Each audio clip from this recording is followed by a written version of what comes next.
What is up, everybody? Welcome back to the channel. Tonight, obviously, we're doing things a little bit different. If you already know, tonight we are having a panel discussion, and I'm not going to waste any time getting into it. I'm going to bring the panel on. We'll go through quick introductions, and we are going to get the show on the way here. So, without further ado, I'd like to bring in the panel and welcome everybody to the show. Um, this evening is going to be a little different. I am not taking the reins of the show. This show will mostly be held and run by our buddy Hypoluxia, coming out of retirement one last time for everybody from this community who wants to hear and talk to him. Maybe we can convince him otherwise, but until that happens, this is the one and only final show for him. So um, show him your love, and then also for everybody else here. Um, we just got to bring in this one last guy here. CloverTac made it in here now. Um, just getting things underway. Like I said, we're going to do this and have as much fun as we possibly can, but it is a tough subject. So without further ado, I'm going to hand it over to the panel members to kind of give an introduction to who they are. We can start with Hypoluxia, and we'll go right across the top row there to drop it like it's got right after that, and then drop down below. Sounds good. Hypoluxia. You guys can call me Patrick or Hypo.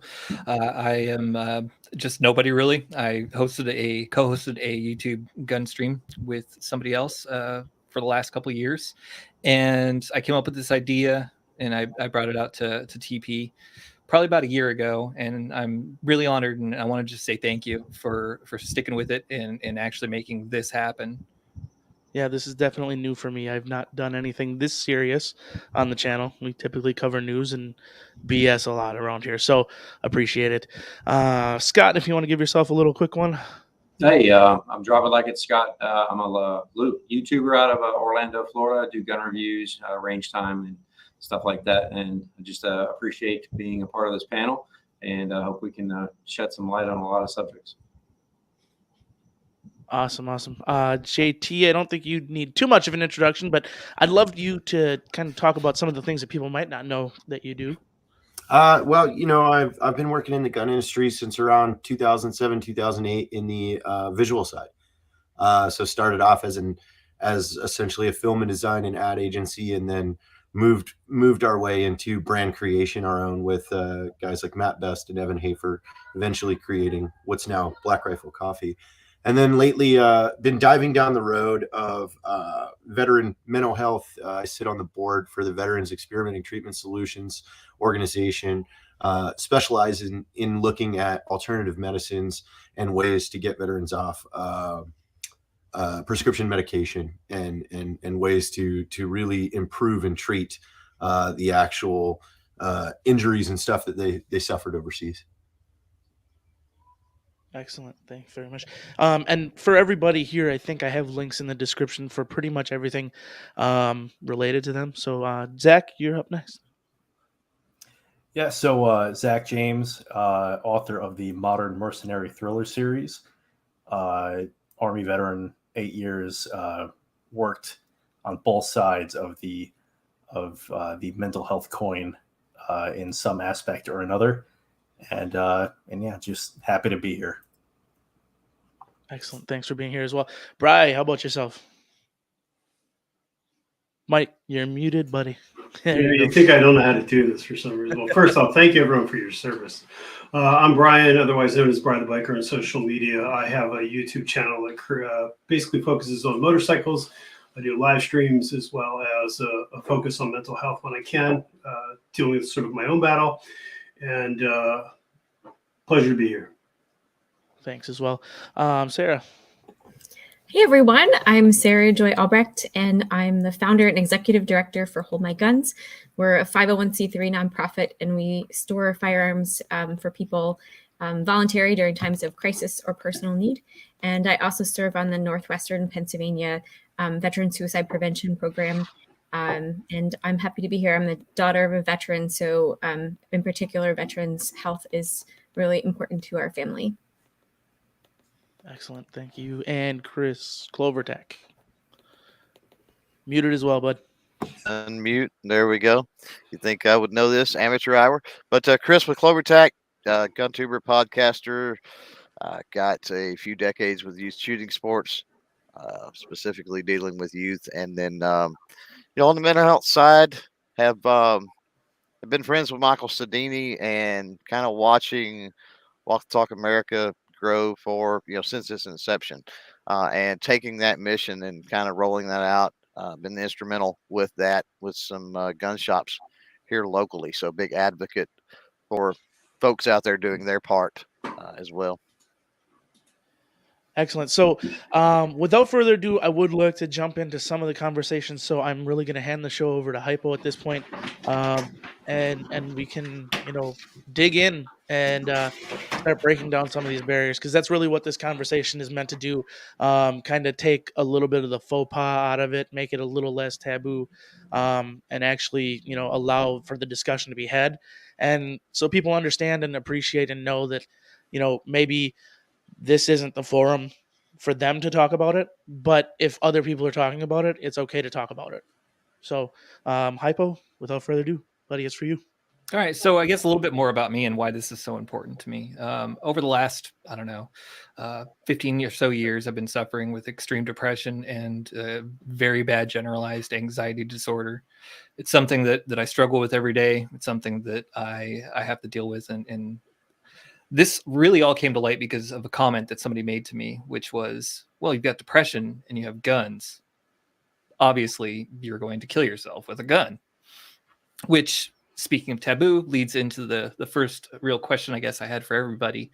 And I think probably one of the bigger things, which is the stigma of being a firearms owner, being somebody who's an enthusiast or a collector or whatever, and having depression, having anxiety, having any type of mental health or mental illness that would create a stigma around you owning those firearms. I feel like there's got to be a way to break down some of those taboos when it comes to that, and explain to people that no, just because I'm depressed, I'm not going to go shoot myself because I own guns. What do you guys think? I don't really want to corral people into that, but well, it's all about. I think it's all about self-awareness. I think that's where a lot of it starts. And I think if you're talking to someone that's potentially having problems, that's the first step, is for them to recognize that they've got an issue. Right. First step in solving a problem is to admit there is a problem. I tell a story on my end. Now, I've never had severe bouts with depression or necessarily or anything like that. But I will say this, for the longest, I would say that I do get depressed somewhat in cycles. And I never really put two and two together. It was one of those things. It was really an awakening when I figured it out. I crave sunshine. So if we go through a bout of it's overcast, it's rainy, it stays that way for days, and I can't get outside, and more importantly, get outside in some sunshine, I mentally feel bad. I physically, just in a foul mood, a bad mood a lot of times. And I physically feel bad as well. So it's one of them things that, is that a severe issue that should hinder me from any of my, God-given and alien rights? No, absolutely not. But at the same time, if I tell that story, and I don't have a problem talking about that now with Sarah doing the work she does, and Mike and all of the other ones, I don't have a problem sharing that story. And one of the reasons is I understand what the trigger is. I understand what's going on. I know it will pass. Sunny days will come, right? And there's that sunny day to look forward to. And so when I tell that story, specifically when I'm sharing with somebody that might be having issues themselves, it's like, what is that light at the end of the tunnel, right? Where is that end game? Focus on the future of your family, the future of your job. Find that positivity, that thing you can look forward to, and just hang on to it until it comes, right? Do you guys feel that there is a defined stigma when it comes to being firearms owners and enthusiasts and mental health? Do you feel like I think people so. do judge Absolutely. immediately? Yeah. I mean, you mentioned something that right off the bat is that I think that everyone thinks that if you have mental health, I suffer, and I applaud you for bringing it up. I suffer from depression and really bad anxiety as well. I have my whole life.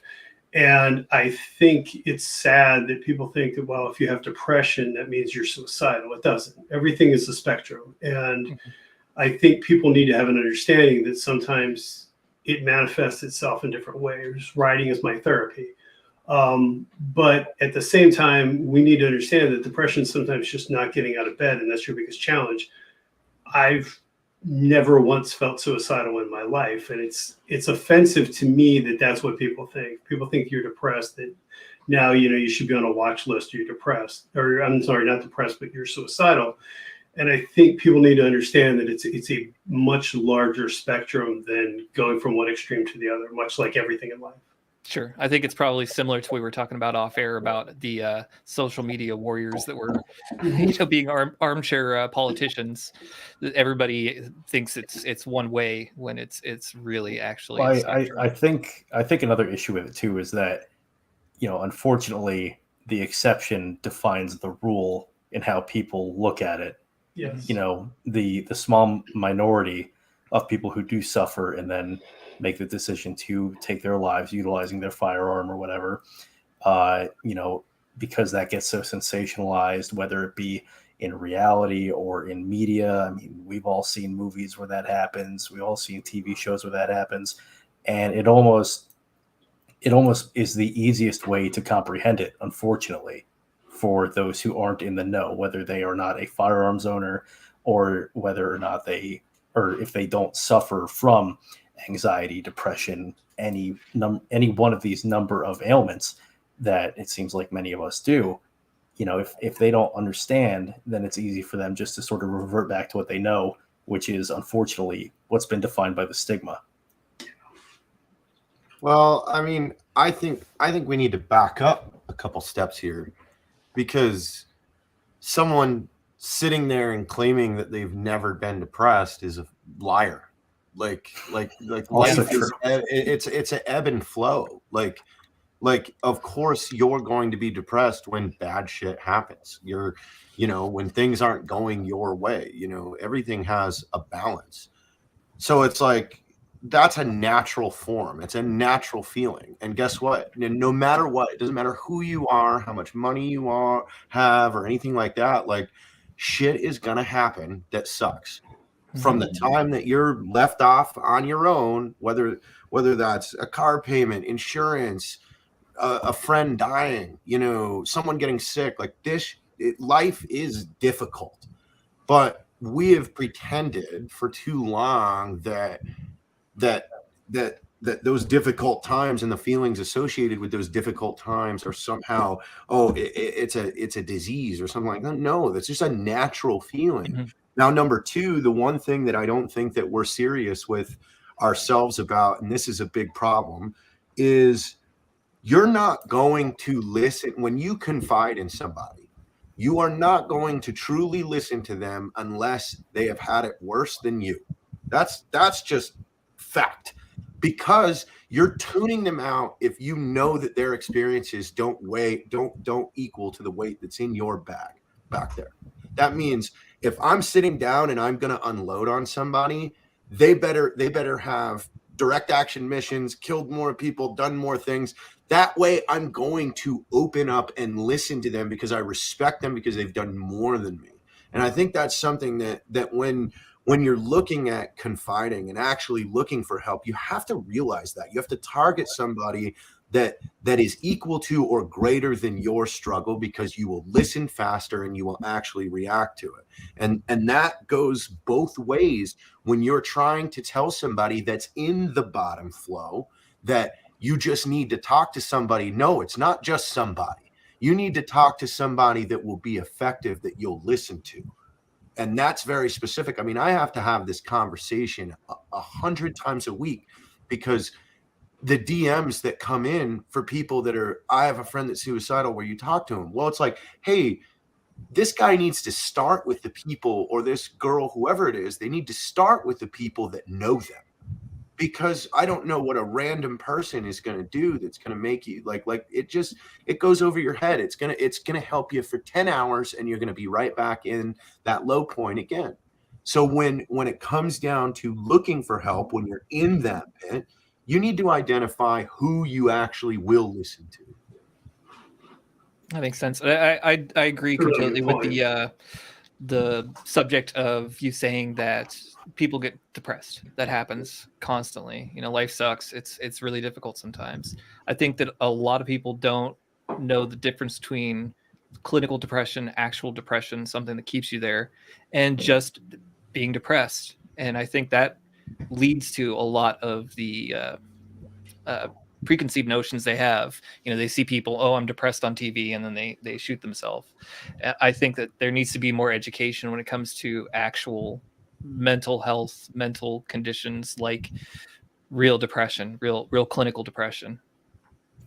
Patrick, I like what you were saying there about how, it's so important to not just say, well, like the difference between someone who might just be feeling sad and someone who has a clinical diagnosis. And I think a lot of times those terms, or I'm depressed or I'm suffering from mental health, they're kind of used interchangeably. So it's always important when we're talking to people about mental health to understand exactly what it is and not make assumptions about, what that person might be trying to have victory over. And I think it's very important that we not just kind of treat everyone the same and just say, oh yeah, I was sad once. I mean, that feels like a slap in the face for someone that is truly, truly struggling. And Bri, I appreciated what you were saying too. It's like a spectrum, and and there are good days and bad days, and just because someone is struggling with depression or OCD or generalized anxiety disorder or whatever, like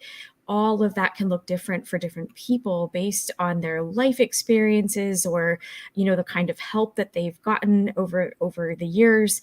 It can look different. And so we can't just look at people and assume that just because, it's a one size fit all for a particular diagnosis too, it's a spectrum there. JT, I really appreciate what you were saying too about, people that say, oh, I've never been depressed or I've never had a hard time. Either they're lying or that hard time is coming and they're about to get their ass kicked. So something I like to do, it's a link in our bio for all of our social media, holdmyguns.org. We created a personal safety plan that people can download, and it helps people to think through before they get into a crisis.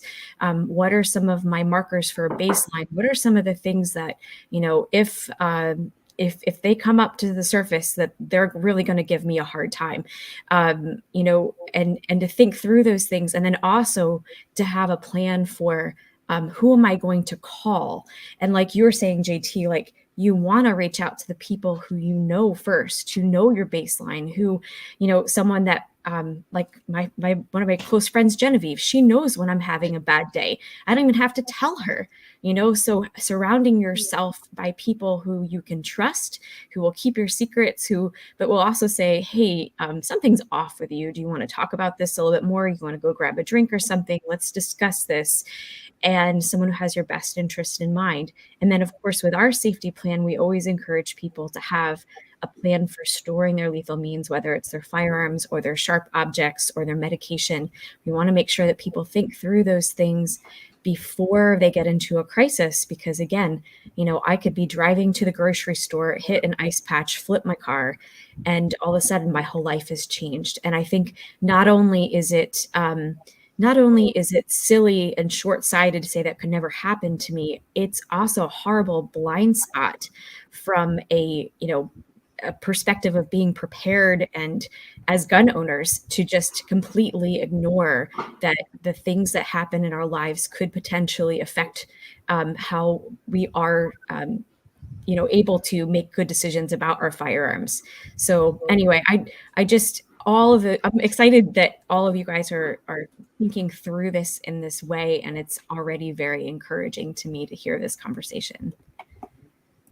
I think what Sarah touched on and JT touched on as well is finding that person that you have that you can actually talk to. Like JT was saying, have somebody who's been through worse than you have. That's a key thing. And then also just having that group of people that that's someone that you can go to and be like, I'm having a whirlwind of season, and just having that person who's going to have your back at all times, and they're not going to turn around, they're not going to stab you in the back, but just someone, it's that core group of people that you have. And I think this is a good transition into people knowing that there are people out there who have gone through so much stuff. Mine is from years and years and years ago. I'm not prior military. I'm not law enforcement. Mine was from when I was a teenager. So I dealt with all kinds of garbage growing up. So I looked for people who I could put in my circle that I know I could rely on. And there was a buddy of mine who was in the military who also helped me out in that aspect of things when I was going through some rough times as a teenager. And there's a lot of stuff that happens within the youth age as well, with depression, anxiety, suicide as well too. So one thing I wanted to point out, because Sarah, you said it, like, and I know we're kind of diving into this in a different angle to lay a baseline, which is I'm fine with, because I think we're getting some good things out. Imagine there was a pill that made you more depressed when you started feeling like this. Would you run to and reach for it when you started feeling like this, and just take it and take it and take it? Like, would anybody want that? Oh, no. Nobody would want that. But yeah, a bottle of something that made you feel more. But what does everybody do? Yep. That is absolutely true. They go and grab a bottle of a depressant and they flood it with that. And I think that's another thing that we don't address at this is you're not being honest. And I say a majority of people are not honest with themselves when they really want to nip this in the butt, because they're making it worse with the items they choose that they think is going to make it better. Like, yes, it sounds ridiculous when I put it that way. Of, wait, a pill that makes you more depressed? Okay, well, what is that? Because it's like anything. That's all it is. Yeah, it's a short-term fix because people don't want to address it. No, I understand that. Sure. I don't necessarily even think that it's a short-term fix, and this is just from my perspective. That statement goes for anything that anybody has in their life, especially when it comes to formulating a change for the better. I'm a big dude. I've tried to diet a million fucking times. It doesn't change a thing, right? It's diet, it's exercise, it's a million things. But there's a lot of people who, no matter what you do, if you don't address the core issues, you're still going to continue to do it. You know, you don't want to live that way anymore. Well, stop fucking living that way. It's not as easy. Like, I think that it's not as easy when you're talking about mental health. And I think some people think it is. And I think that's where there's kind of that stigma. And a lot of people who want to talk about it, maybe they're talking to the wrong people and they don't realize that they're trying to talk to the wrong people. But it's like, well, you just need to talk to somebody, or you need to see this person and maybe just get on some pills, or, try to figure it out and not address necessarily the core issues. And that's what makes it harder for a lot of individuals to talk about it too, which in turn, a lot of people turn to the bottle. But I think realistically, especially in America, we are very heavily dependent on, subjugating our minds with chemicals. And it's just kind of been ingrained in us as a society that this is what we do. So we have a baseline that's already fractured, which means the foundation's shot, right? You're building a house on a crappy foundation. Eventually, you're going to have to rebuild that house. So what are you doing? Like, you continue to fracture the foundation, or do you begin to work on building that house stronger? Sure. Well, and on top of that too, talking about the cracked foundation. I mean, up until recent years, finally that stigma has started to go away for most of the population, but especially, how many of us guys, when we were feeling sad or whatever growing up, tough it out. What do you mean you're sad? You got nothing to be sad about. Suck it up. Yeah, it's like what Tony Soprano said. Gary Cooper, be the strong, silent type. And for the longest time, that was what was expected. Well, and that goes into also, I mean, we're talking about sort of the first person and realizing from the first person that there's people out there, but there's also people out there that they're aware that they're having issues, but they're of the mind, like was just pointed out, like it could be worse. I'm not as bad as that guy, or I'm not as bad as that girl, right? And so you suck it up and you suppress it because it's like, well, it could be worse, right? I'm trying to help. I'm helping these people, and you neglect yourself in the process by not talking about the issues you're going through because you feel they're not important enough to be talked about. So there's that level of it too, where at some point you have to take care of yourself. Well, and Yeah, I think that brings it's up when you the. Sorry. Go ahead. No, I go think it ahead. brings up the point too that we all have a different level of where we break, and people need to understand that. Someone that deals with whatever, it doesn't matter. You're going to have a different load level that you can handle, and it's important to understand that. The simplest thing might break a person that day. That seems simple to you, but maybe just, I don't know, a bad email or whatever sends somebody off, and it may seem simple to the people that around you, but they don't understand where your headspace is. And Well, I think they don't get that it's the straw that broke the camel's back, right? Yeah, it's A lot never of that one thing. It all fills the bucket till the bucket overflows. And it's usually not even related to that. The straw that or the catalyst is usually not even related to what's going on. It's something totally silly. In terms of going to the bottle for things too, I think it's very unfortunate that alcohol kind of is ingrained in gun culture. Like anybody who's ever been to SHOT Show knows Circle Bar, and they know that a bunch of bearded guys that are drinking like crazy, and how many of those guys are dealing with mental illness, how many of those guys are dealing with depression and stuff like that, and how often do they carry that stuff home. Oh, sorry. Got the tactical seal there.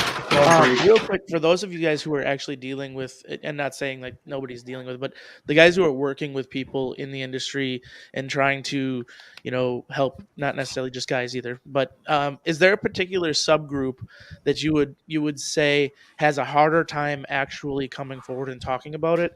And has there been anything that you've seen that you can kind of help to bring them through that? And I know the military guys, nobody wants to talk about it, right? It's kind of just whatever. But even in the military, I know there's different subgroups and people who are more willing and apt to talk about things than others. But just from your experience, what are your thoughts?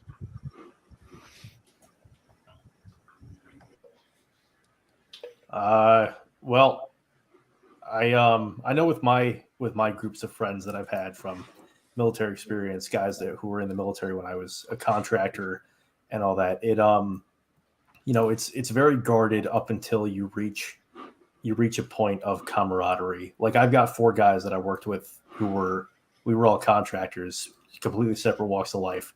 When we first met each other, you wouldn't tell someone you're having a bad day, but after some of those shared experiences we had overseas and all that, if one of us is messed up, you got people to call. But it takes those shared experiences and in that particular group, knowing what those guys have been through to finally get them to come forward, myself included. But I always, and even when I first joined the military, and I'm young, I joined the Army in 2011, when I was 17. But even back then, it was sort of the same thing of like, what do you mean you're having a rough time? And everyone was sort of guarded, and no one was really willing to come forward with that until, it, like for me, I was having a rough time back around the 2015 timeframe. And it wasn't until one of my NCOs saw it and basically pulled me to the side and went, "Hey man, I'm seeing a lot of signs in you that I went through back in the day. What's going on with you?" And I think the biggest thing is just having that perception of, I don't want to be seen as weak because I can't handle myself mentally, is what stops a lot of guys from coming forward. And it goes back to that opening conversation we had about the stigma and everything that's associated with it. Mm-hmm. Well, that has a lot to do with people that, same thing with people that are in the public eye, right? I mean, so we're all here. We're all obviously on YouTube. Many of us have channels. We do social media. We do things like that. It could be the same for, the mayor of a town, some local politician, what a newscaster, whatever the case may be, right? And so, they keep things guarded because it's you've got the stigma of the outside world looking down on it, and then there's also a stigma of you looking down on yourself. You know, that's a real thing too. And so for a lot of people, they feel ashamed, like, you know, and again, it can go back several ways. I mean, they either feel ashamed because I should be tougher than this, right? I should be able to handle this, you know, or they feel ashamed because they feel like they, well, I guess, like I said earlier, I mean, they feel like they're taking up resources, or they're putting a burden on somebody, and they're just not the type of person that likes to burden other people. But again, at some point, you have to be selfish. Yeah, but I I like- also think that like pointing out that you are, you know, when you're trying to suffer through this, like you're only given a small percentage of yourself to whatever the joint team task is. So it's like, hey, if you're gone in here, I'd rather you say, hey man, I need a day, I need help first, and then you come back 100%, we can get things done. Like, and that's the thing, you got to step back. And, you know, Dr. Janelle McCauley, who is an Air Force colonel that is a wellness expert and stuff, like, she talks about the oxygen method, you know, in a plane, like, put your mask on first, because you can't help other people if you can't breathe. Yeah, I mean, I think that's a thing too with, just share my story a little deeper. We have our oldest child has autism, and it's very hard you can only give so much. And it's very hard when you don't look at yourself and realize that. And I think, JT, that was a really great point, is that, you know, even in the civilian world and work, you know, if I'm given 10% and I'm making, you know, the rest of it's all mistakes, it's better to take that time and refocus, you know, even if it's just in my own, even personal life, than it is to try and give 10% that's just going to cause 97% of a problem.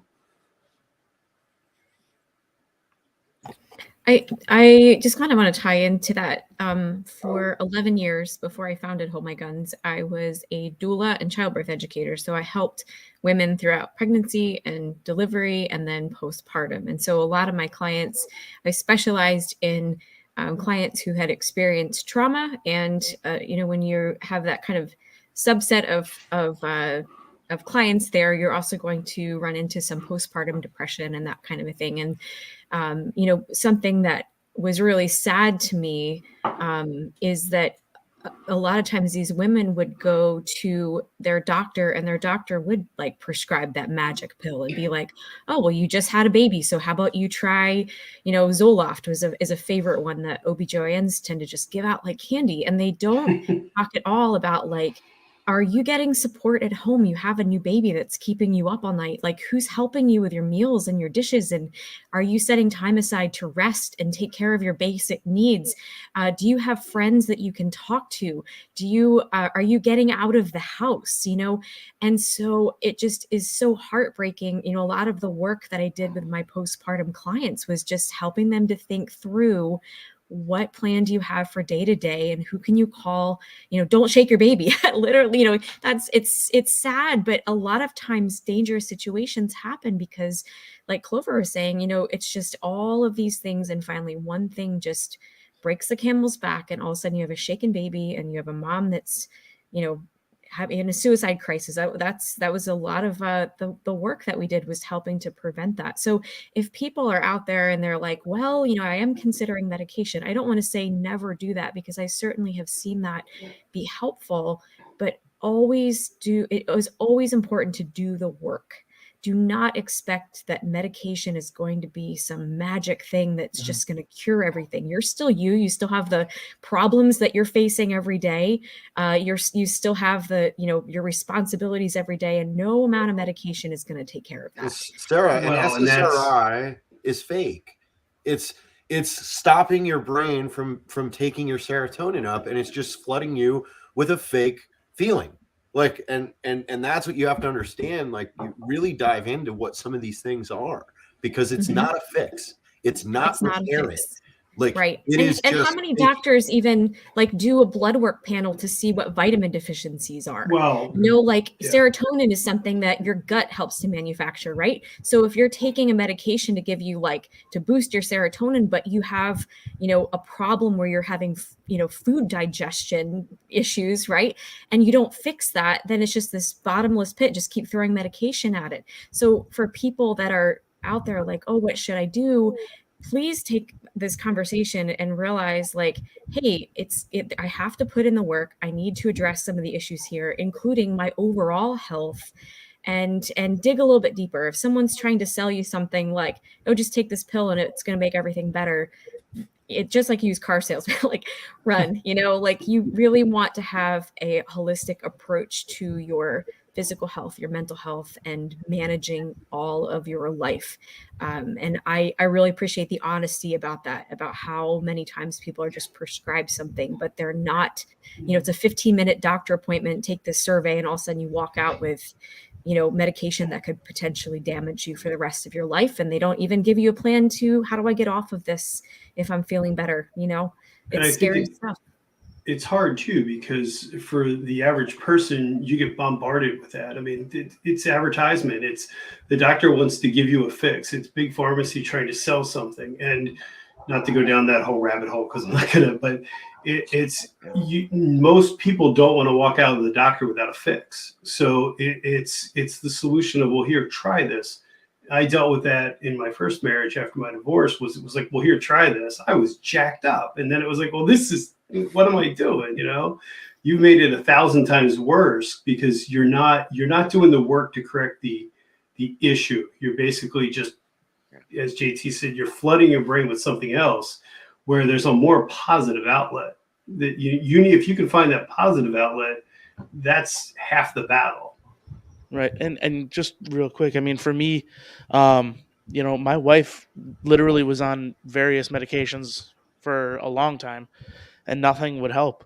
Mhm. And what she literally found, it was taking time for herself. It sounds, cheesy, but yoga, it's not necessarily the act of yoga, but it was the fact that she was dedicating time for herself to get into a zone where she was thinking about just her. And I think a lot of people don't have enough of that now. Everybody's worried about keeping up with the Joneses and, I got to work. Everybody's boss has the mentality of there's 24 hours in a day, God damn it, get it done. And, there's a point where you got to say, but you're paying me for 9, fuck off. Like this is the truth. And a lot of people don't do that. They bring their work home. They're constantly on their phones, paying attention to the emails, paying attention to what everybody else is doing. And they never take a moment to kind of reset themselves.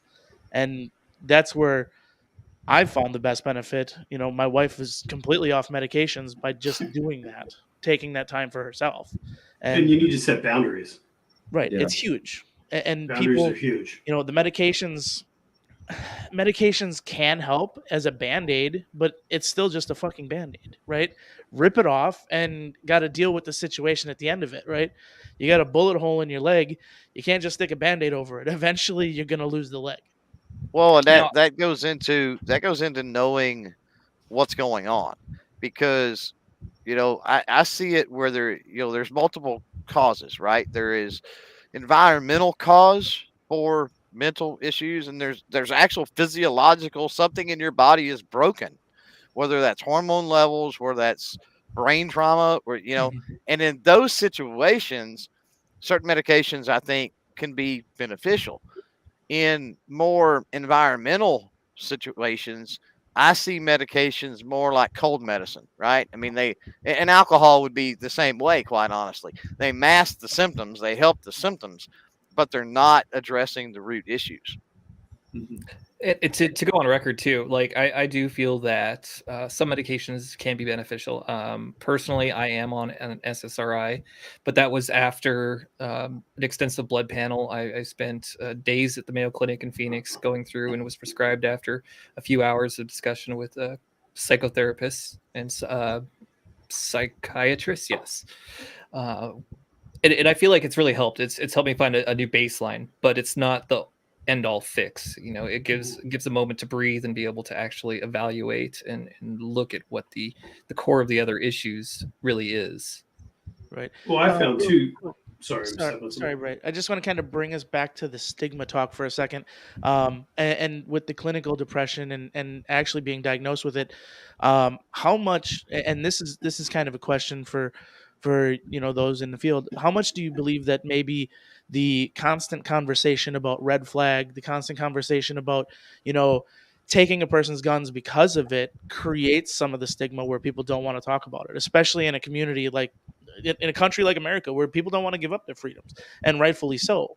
But are we, even it doesn't matter what party, and I'm not even going into that, but people talk about the politics of it and the actual, well, if you have mental health deficiencies or you have this or that, or you're adjudicated, you shouldn't be able to do X, Y, or Z. But you're creating a stigma where you're making it harder for people to talk about, in my mind. But what do you feel like your minds? Thank you. I was going to actually pivot to that as part of the stigma talk. Is that, yeah, I feel like red flag laws, especially here like in Nevada, are definitely creating more of a barrier between people being able to discuss mental health issues with people that they some should trust, or finding people that like psychologists, therapists, anybody. When you speak to somebody, you never really know. And with red flag laws, you're really putting yourself out there. So it's just easier to just say, no, I don't have guns, I don't have any problems, whatever. You avoid one or the other, and kind of fragment yourself when you're talking to somebody. Because for me personally, firearms are a very big part of my personality. I love my guns. Shooting is my therapy, like Brian said about riding.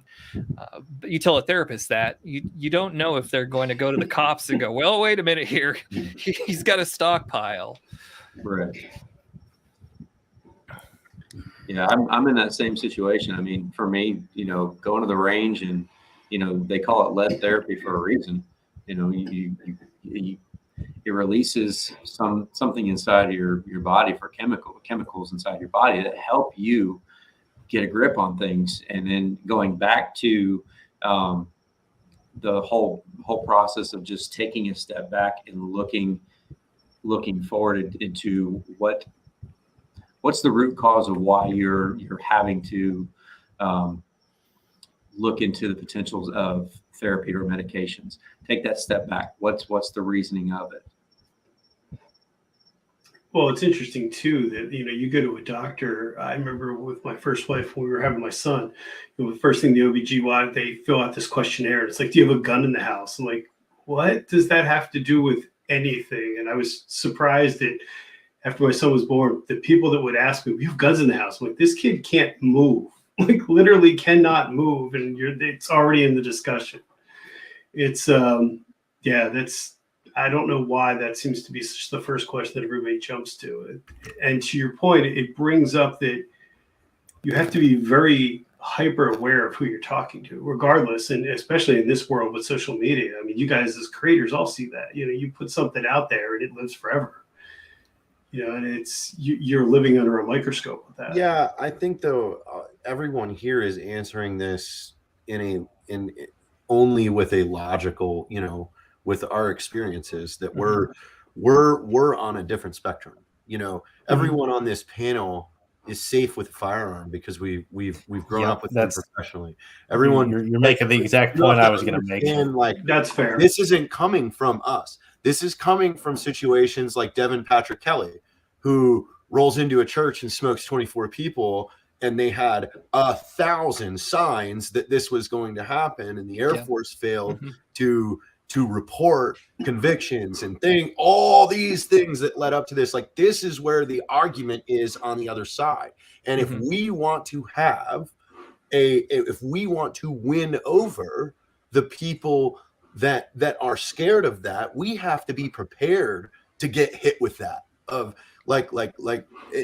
We have to arm ourselves with an educated and a legitimate response to that red flag conversation. Because that's where they're going. They're going, but why did that guy have so easy access and so many guns, and this dude was a lunatic? like, and that's where we as a collective group, Mm-hmm. rather than standing around beating a flag saying shall not be infringed, we need to arm ourselves with good talking points and facts and solutions that make a middle America mother comfortable with people like us and people in our community that own firearms. Yeah, I 100% agree. I think that's the biggest thing that's missing from all of this is the dialogue and education. People are so quick to just get defensive about the subject, you know, especially when it comes to somebody who's on the other side from us. They immediately go straight to the bad place. And I agree. You have to be prepared and arm yourself with educated answers.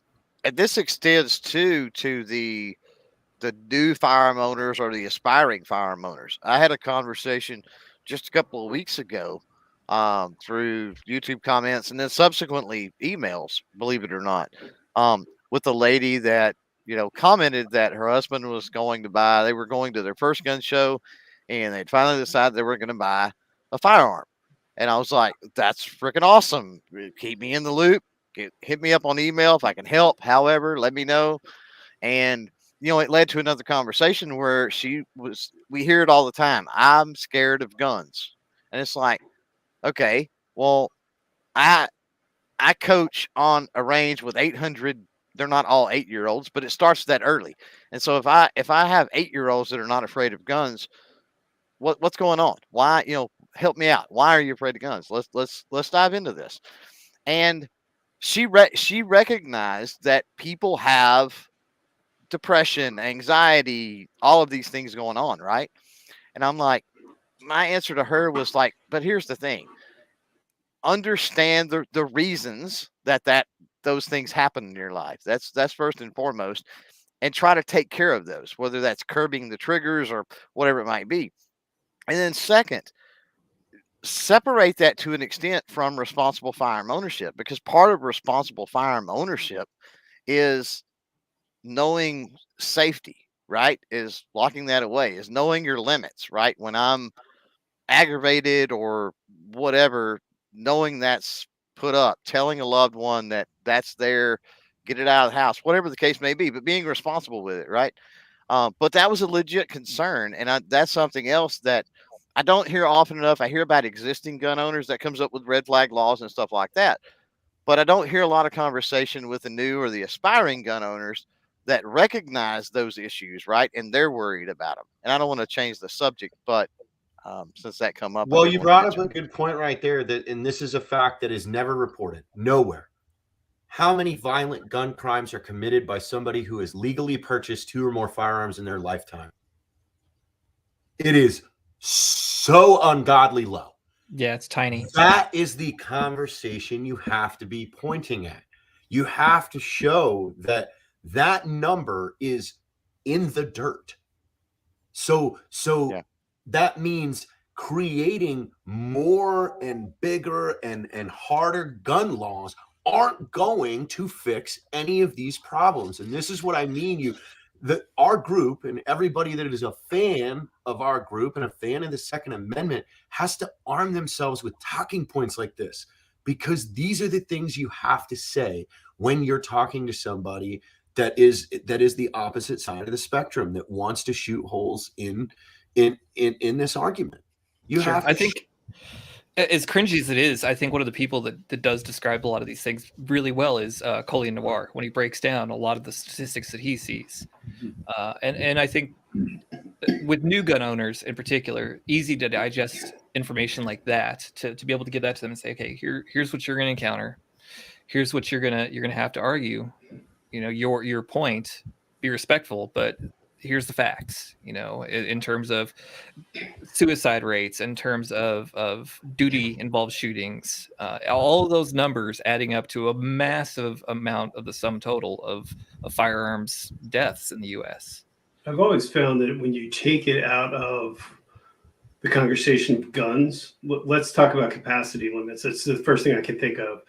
People will tell you, well, you don't need a 30-round magazine. You know, you don't need a 33-round magazine for your Glock, whatever. You hear that all the time. Well, you don't need a car that goes 190 miles an hour.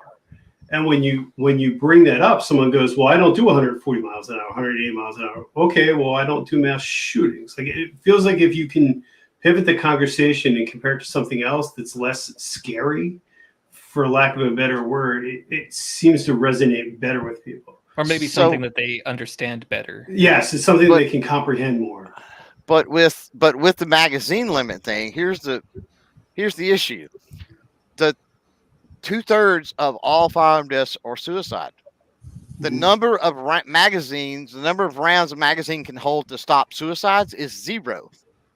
That's complete and total infringement and banning guns, right? Like, you don't need 30 rounds to commit suicide. You only need 1. Oh, well, sure. But what I'm saying is, if you take so if your goal is to save lives, magazine limits don't work at all, because that's just your goal is to save. If your goal is to save the most lives, let me back up. If your goal is to save the most lives, magazine limits don't work at all. Period. Mm-hmm. Well, I was just going to say, like, I don't like using the arguments of this is like coming down to the a lot of people said, when the military was being forced to take the COVID vaccine, they're like, well, you didn't have a problem with all these crazy vaccines back in the early years of the GWAT. Well, that doesn't make it right. Like, right. You cannot say, well, because we ignored it then, we're then right. So it's like you have to bite this in the neck at what problem does that solve?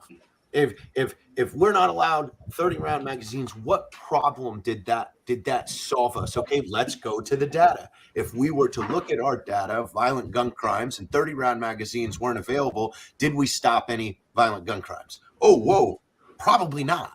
So it all. I think it would be like a fraction of a fraction if we did that. What problem are we solving here? Well, I think another overarching problem that comes from this discussion of trying to inform the other side is, unfortunately, there is always going to be that, and it seems like it's getting larger by the day, that subset that just does not want to hear it. They are so set in their ways because of how politicized it's gotten, how polarized it's gotten, and everything, that you could cite data with sources and everything all day long until you're blue in the face. But there's just going to be those that don't want to hear it. And unfortunately, those are the ones that seem to be the loudest on the other side. Anti-gun, gun control, and all that. And those are the people we're fighting against. And how do you present a logical argument to someone who will not listen, because they're not approaching it with logic. They're only approaching it with emotion. And that's it. Well, I'll say one last thing, really. Logic will never beat emotion, no matter what. So the conversations are oftentimes not worth even having with those individuals. But we're kind of getting down a different path here, more along the lines of how to argue the gun ownership and gun control, as opposed to how to maybe have the conversation about the mental health aspects of it. And just to kind of bring it back into that just a little bit more. I think all those conversations are fantastic to have, and everybody's right. We definitely need more real world ammunition in our pockets. We need less Ben Shapiro's and more people who use their brains and not their mouths, right? You have to do the research ahead of time, have to have the conversation and be able to move through that. But as far as actually having the conversation around mental health and gun ownership with individuals, I think people kind of just need that visceral moment of reality where, like JT said earlier, everybody goes through depression. It ebbs and flows. And just because today you're feeling great doesn't mean tomorrow your world isn't flipped upside down, like Sarah said too. Like, my wife works in hospice. Like, there's people in hospice who are 40 years old. There's people in hospice who are 90 years old. And, she's also worked with people with disabilities like all of her life. And there's individuals who you're born perfectly normal, and just in a blink of an eye, your life is flipped upside down. And some people take that as an opportunity to preach on how you can be better and do this and that. And they don't let it turn their life upside down and put them into a bad place. I'm sure they went there at some point during that process, but they've come out on the other side and they're talking very healthfully about it and doing things. And there's others who it completely destroys their life. They become angry. They lash out at people. It's the depression, anxiety portion that just consumes their life. And it's, you never know. I think that visceral, like, moment where like you are not immune to this, that can have that conversation. People need to see that side of it, I think. And I think we're at a touchy time right now too. When you was talking about anxiety, I just happened to think about this. But number one, I mean, for 2 years, everybody's been cooped up, so our social interaction. I'm talking not specifically us, but everybody. Our social interaction has dwindled, right? Being able to publicly communicate and talk with other people. And then the second thing that I run into with when I got COVID back in like October, I got anxiety issues from it, like legit anxiety attack issues from that. So when we need to keep that in mind with the environmental changes that people have went through. So for the last 2 years, the whole mental health perspective or whatever has changed somewhat. And does that continue to be the case moving forward? I don't know, but it's worth keeping in mind, I think. It's important to note too that in 2021 there were 5.4 million gun purchases by new gun owners, and I think that we have a responsibility as a firearms community because we love our community. I'm a range safety officer. I like, one of my favorite gigs is I help teach young people ages 8 to 18 to shoot rifle. We have like a precision rifle team. It's really cool, but we love our community, and that's why we're here. We're not doing this out of fear. We're doing this because we genuinely care about our friends in this community, and we care about our families in this community. And when there are new gun owners, that we could reach out and say, hey, by the way, some people talk about red flag laws, but really it has to do with self-governance. And there are programs out there like Hold My Guns that if you ever get into a situation where, for whatever reason, maybe you have a teenager who's in crisis in your home, you can voluntarily store your firearms. It's an option, or here are some other options to make sure that you can take care of what's going on in your home and take personal responsibility. And when you can have conversations and give options to people and promote self-governance and dignity and self-determination, the likelihood that they're going to be able to get through that is so much more increased than someone that just immediately has their firearms taken away and their rights taken away and has a long legal battle ahead of them because they failed to take care of problems when they were small. So I think, it's important to remind our community there are options out there before things escalate to where your neighbors are reporting you. I also think it's very important that we always speak up for due process, and that we remind people that how mental health concerns can be weaponized to take away people's rights. And we hear stories about that all the time. So it's important to say, hey, if you genuinely care about people, you're going to find a way that actually promotes healing versus giving them a lifetime of legal issues and having rights taken away. And when you put it like that, then people are like, oh yeah, I guess I really do want to promote healing. So how can we work with someone and give them agency so that they have an outcome of getting over whatever it is and finding support. So I love to turn it back around that way too. Rather than a fear-based argument, one that actually advocates for people to advocate for themselves and give them options. All right, thanks. Not to take away, JT does have to head off, so everybody, thanks JT for your time. Thanks, JT. It's great. Thanks, been bud. a pleasure. I appreciate any conversation we can have around this, so it's been wonderful. All right, and then with that too, Sarah, you were kind of talking about it a little bit with Hold My Guns. I do want to dedicate a little bit of time here, about 10 minutes or so, whatever you want to talk about specifically related to Hold My Guns, and definitely kind of introduce people to what you guys have going on. I'm going to really give you the floor, and however long you want to, talk about it, it is for you, because this is, I think your organization does some amazing things, and it is one of those situations where, we absolutely appreciate the work that you do. So I'm going to turn that over to you, and then it's all yours. Thank you, James. So Hold My Guns, you can find us at holdmyguns.org or on social media at holdmyguns.org. And what we are is a 501c3 nonprofit, and we partner with gun shops, FFLs, but particularly retail locations across the United States.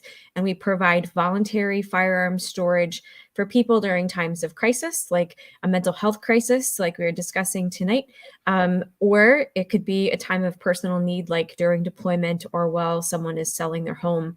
And I have to say, since SHOT Show, we had two gun owners reach out, and they stored firearms because there were crises going on in the home. And so I'm really proud of that we provide an option that helps to save lives and support our community. I also like to point out that we help to protect property and we help to preserve rights. And any time that we can help support gun owners when they have things going on, life can get messy very quickly, like we were talking about tonight. But whenever we can support gun owners and empower them to be able to handle their personal matters, it does help to preserve rights. And when we think that, I think the current statistic is 54% of all firearms related deaths are suicides. It really underscores the importance for us in the firearms community to take leadership on this issue. If we can provide a liberty-based option, then it really does just knock the legs out of legislative approaches to this. And it actually it helps our community in a way that keeps the government out of our business, and it helps to protect our firearms and helps to preserve rights. So that's really important to what we do and why we do it. I founded Hold My Guns because we lost an 18-year-old friend to suicide by firearm. And my kids came to me. I'm a range safety officer, and the kids in the community came to me and they were like, "Mom, Mrs. Albrecht, like, we really care about preserving our rights. But what are we going to do? Our friend is dead. And not everybody has a friend or family member who can help. And clearly there was a need for some distance from lethal means there. And so I looked into how are we going to help support gun owners when they're in this area of life, when they're concerned. And I met with Joshua Prince, who's a firearms attorney out here in Pennsylvania. And he helped us to come up with a process that reduces liability to gun shops, but also supports gun owners in a way that they can store their firearms at a licensed gun dealer. And that's very important because not everybody has a friend or family member who can help. And even if they do, they might not have a firearm safe. So, what if they have like a 2-year-old running around? You don't want to have that kind of a negligent shooting because someone has unauthorized access. But what if someone who's a friend, they have a firearm safe, they're lawfully able to store firearms for you, but maybe they're a gossip and all of a sudden everybody knows your business. So especially for folks in law enforcement or with military backgrounds, jobs that you have to be very careful about, what you are able to disclose about the private matters in your home, because it can affect job, which that kind of stigma then can prevent people from getting help. It can be an obstacle. We wanted to create a way that they can store their firearms off site without having to, have gossip. So it's a professional service. The other cool thing that we do is provide educational opportunities. I am a certified QPR. It stands for Question, Persuade, and Refer instructor. And we encourage folks in the firearms community to get certified in suicide prevention so that they can identify when someone on the range might be having a suicide crisis, to know how to ask good questions, how to encourage them, and then refer them to appropriate resources. So that's a big part of what we do, education. And then we also help to bolster the firearms community by providing educational and volunteer opportunities through our firearm storage partners, like volunteer opportunities that help to get gun owners out of isolation and do good works in their community that they can really feel proud of and help our community to shine on many levels. So we're really proud of that. I was excited. We recently raised over $27,000 from fundraising efforts that happened at SHOT Show. Very cool. Active Self-Protection, Mantis, H&K, and Palm Industries pepper spray. They all contributed $5,000 each to match donors' donations. And so that's really going to help us in 2022 as we move forward. I plan to be at the Girl and a Gun National Conference, teaching a certified course for QPR suicide prevention training.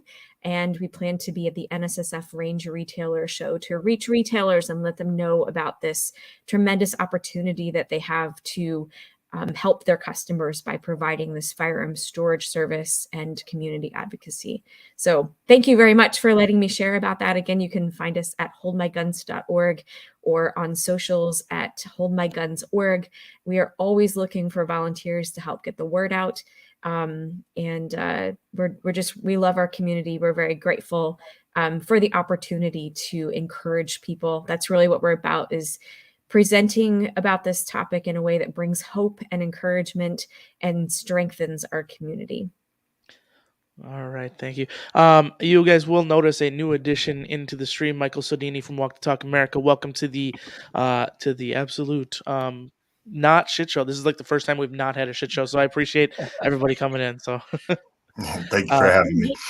Real quick, there was a question, Sarah, to you in the chat from one of the individuals who's asking kind of like, what about NFA items? I know you guys do store through FFLs.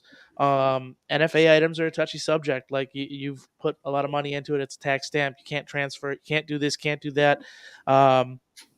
Is Hold My Guns able to, with at least the majority of the people they work with, able to handle NFA items, or is that a no-go?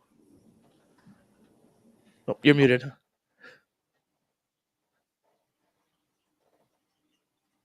Muted, Sarah. There you we go. Can you hear me? There we go. Okay.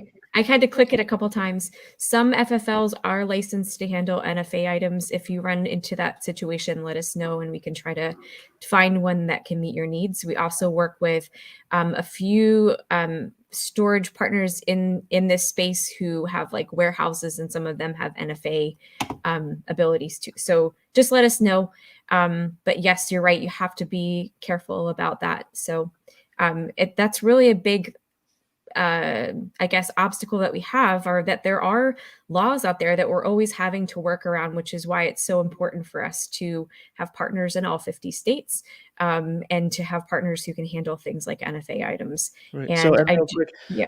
how does an individual say, if you run an FFL, or you have an FFL, how does one get involved, or get in contact to get involved to make that setup? Because it is a unique thing, and not a lot of people. I'll admit, until 3 weeks ago, I had not heard of Hold My Guns. The first person who actually turned me on to it was Dark from DLD After Dark, and then Chris obviously reached out and said, "Hey, you should talk to these people." And I'm like, "I literally sent you guys a message yesterday, but like, yeah, I should." If a gun shop wants to get involved, feel free to reach out. You can reach us at info@holdmyguns.org. And what we do is we provide a contract it's like a template that they can provide to their customers. And it is filled in with their state specific laws. And that, like, for example, with a state that has a waiting period that has to come into play there when a person picks up their firearm, we can store non-serialized critical parts that doesn't require a firearms transfer. So keep that in mind too. Whether it's like a barrel or a firing pin or something like that, that is a way for individuals who are concerned about a background check. We use a consignment return process for a firearm that's serialized. But for folks who might be concerned about that, there are options as well. So again, if you're interested, if you're an FFL out there, particularly retail location, and you'd like to get in touch with us, email us at info@holdmyguns.org and we'll send you the information packet. Perfect. Thank you. Yeah, so I don't want to bore everybody or anything like that, but I don't believe it'll be boring anyways. Michael, I would love to open the floor up to you as well to kind of talk about what Walk the Talk America is. Probably the one single thing that has consumed more of my time in the last week and a half than anything else after finding your podcast and listening to old episodes. But incredible stuff you do over there, and this, what we're doing tonight, just so everybody knows, and I'm sure he'll speak it to it as well, what we're doing here tonight as a special event type thing, Michael does all the time. So I do want to open the floor up to WTTA and Michael himself and say, hey, like, what are you guys doing as well? I appreciate that, and thanks for having me. My name is Michael Sedini. I'm the founder of Walk the Talk America. But before I kind of dive into that, I want to give you guys my background. I'm a third generation firearms, I guess, industry professional, right? It's the best way to call it. I got into firearms through nepotism. My family owned one of the largest gun importers in the United States. And eventually I went on to become the president and sole owner of it. And I didn't grow up a gun person. I grew up in two of the worst places you can grow up for guns. I grew up in Asbury Park, New Jersey, and San Francisco, California. So guns to me was something that was always in my family, but it wasn't something that was necessarily part of my life. I didn't go hunting. I grew up in cities. So getting into guns, it was kind of interesting because I didn't really care. To me, it was a business. I mean, I thought it was cool, but it wasn't something that something I lived and breathed. But that also helped me because I got to go into the gun industry and kind of observe and notice things. And one of the things that I did notice is that, and I got into the industry. I came into the industry like in 99, left. I came back in 2006. And at the time, we wouldn't talk about suicide or mental health. It was something that could be weaponized against you. So it was one of those things like the movie Twister, where they can't talk about an F5 tornado. Nobody talks about it. And in 2009, the president of my company and one of my best friends took his life with a firearm. And what I found was very odd about the whole situation is his funeral was like a who's who of the gun industry, but nobody talked about it. There was no magazine articles. There were nothing in our industry rags or anything like that. And we just kept it moving. It was kind of like, he killed himself. Let's keep it moving. We can't talk about this. This is the stuff that, then I applied that to everything else, right? Because if you work inside the firearms industry and you attend trade shows, if you go to the NRA show, the Great Outdoor Show, you go to all these shows, you see all these vets coming through. And the one thing that the gun industry holds near to their heart are veterans. And we'd see the same thing. Like the next year, the following year, someone wouldn't be there who was a familiar face. And it's like, what happened? Oh, that person took his life with a firearm. Keep it moving. Right. So I always wanted to change that, but I never knew how. But in 2018, I was out with my national sales manager. I was in New Orleans. We were celebrating a deal we closed with Lipsy's, who's a major firearms distributor. And we ended up taking a complete stranger to dinner. We met her at the bar. She was alone. She was a nice lady. She was reading a book that my national sales manager was reading. He said, come sit with us. It was a crowded restaurant. And she didn't know anything about guns. So she said, what happens during a mass shooting? And I said, well, everybody blames us. We blame mental health. And then nothing ever gets done. And she asked one question that changed my life. She basically said, so if you've identified the problem, how do you work with the mental health community to figure out solutions that would be good for you, solutions that don't have anything to do with legislation?